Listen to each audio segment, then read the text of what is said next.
if you could grow one of America's most remarkable roses from a single cutting? The Peggy Martin Rose isn't famous just because it's beautiful. It's known around the world for surviving the devastating floods of Hurricane Katrina and becoming a symbol of resilience and hope. Today, thousands of gardeners continue that story by sharing cuttings with friends, family, and neighbors. In this video, you'll learn exactly how to propagate your own Peggy Martin Rose using simple techniques that almost anyone can master. By the end, you'll have the confidence to create healthy new plants and become part of the remarkable story behind this extraordinary rose. Who is Peggy Martin, and why is one of America's most beloved roses named after her? Peggy Martin is a horticulturist from Louisiana, whose name became forever linked to one of America's most remarkable roses. After Hurricane Katrina devastated the Gulf Coast in 2005, countless gardens were destroyed by powerful winds and weeks of flooding. Yet one old climbing rose survived where so many other plants were lost. Peggy Martin helped preserve and share cuttings of that extraordinary rose with gardeners across the country. Today, the Peggy Martin Rose has become a symbol of resilience, hope, and generosity. Every cutting propagated today continues a story that began with survival against incredible odds. But what made this rose survive when so many others did not? Let's find out. Peggy Martin helped preserve and distribute a remarkable climbing rose that survived Hurricane Katrina, allowing gardeners everywhere to enjoy its beauty and continue its legacy. The incredible story really begins during one of the most destructive hurricanes in American history. Before we make our first cutting, it's worth understanding why the Peggy Martin Rose has become one of America's most treasured climbing roses. After Hurricane Katrina devastated much of the Gulf Coast, one neglected rose survived days of floodwater while countless other plants were lost. Gardeners shared cuttings across the country, preserving its remarkable story of resilience and generosity. Today, every new Peggy Martin rose grown from a cutting continues that legacy. The amazing part is that propagating one is much easier than most people imagine. Let's begin by learning the best time to take your cuttings for the highest chance of success. When is the perfect time to take a Peggy Martin rose cutting? Timing plays an important role in successful rose propagation. The best time to take Peggy Martin rose cuttings is during spring or early summer, when the plant is actively growing and producing strong, healthy stems. Choose a cool morning after the dew has dried, when the plant is fully hydrated and under the least amount of stress. Avoid taking cuttings during extreme heat or while the plant is blooming heavily, since it will be directing most of its energy into flowers instead of developing roots. Choosing the right time gives every cutting its best chance to become a healthy new rose. Now let's learn exactly which stem makes the perfect cutting.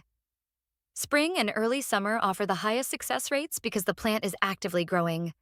Healthy, hydrated stems root more reliably than stressed or flowering growth.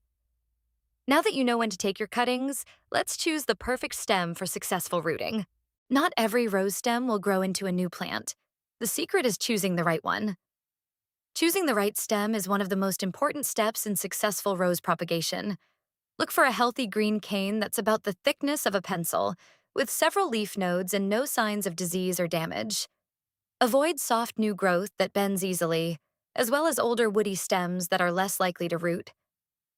The ideal cutting comes from strong, vigorous growth that has finished producing flowers and is ready to direct its energy into developing roots. Taking a few extra moments to choose the right stem dramatically increases your chances of success. Now, let's prepare that cutting so it can begin growing into a brand new Peggy Martin rose.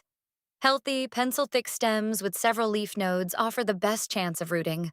Avoid weak, damaged, or overly woody canes. You've found the perfect stem. Now let's make the cuts that encourage strong new roots to grow. A few simple cuts can make the difference between a cutting that thrives and one that never develops roots. Now that you've selected the perfect stem, it's time to prepare it for rooting. Using clean, sharp pruning shears, cut a healthy stem about 6 to 8 inches long, making the bottom cut just below a leaf node where new roots are most likely to develop. Remove the flowers or buds along with the leaves from the lower half of the stem, leaving only a few healthy leaves at the top. This allows the cutting to focus its energy on producing roots instead of supporting extra foliage. With your cutting properly prepared, you're ready for the exciting part, encouraging those first new roots to grow. Cut just below a leaf node, remove flowers and lower leaves, and leave a few healthy leaves at the top to encourage strong root development. Your cutting is ready. Now let's give it the ideal environment to grow healthy new roots.